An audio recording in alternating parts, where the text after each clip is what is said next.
I've been in the kitchen now long enough so that it's time to have something to drink. A lot of the chefs that you see pretend that they're drinking. Let me just take a nice shot of vodka. I kid. I'm not into all that pretense. It's time to have a cocktail. We're here in the kitchen. I'm going to make one right now. Now, We're going to blend up a daiquiri. and what makes it a daiquiri is that it has rum, and then you throw some ice in and you throw the booze in. Freshly squeezed juice, in this case lime juice, is kind of the ultimate way to go. But here's a shortcut that I like. This Bacardi frozen real fruit mix. I found these in your grocer's freezer. The hardest part of the cocktail, incidentally, is in this white, okay. It's basically like limeade. A couple of scoops of this stuff right here. What I like to do is I don't use their whole can. I don't follow their instructions because half of this thing is plenty to make an entire pitcher of daiquiris or margaritas frozen. I could use the same mix and make a margarita if we use tequila. Here's what I want to do. To bring it to another level, I put in my own fresh fruit. So when mango is in season, I put a mango in there. When strawberries are in, I put strawberries are in. I want to cut open this big fat and good looking watermelon. So what I want to try, and I confess I've never had this before. I'm actually excited about this. Taste this thing before. Whoa!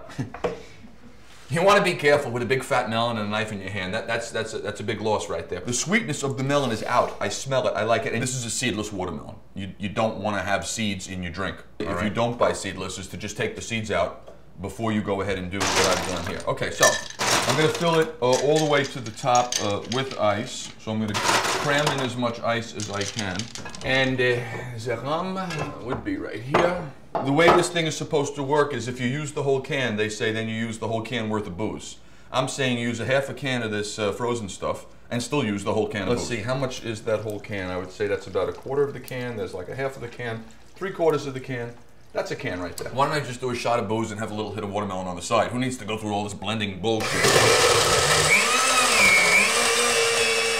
That looks more like a health shake than it does a frozen cocktail, but hang on. I feel better already.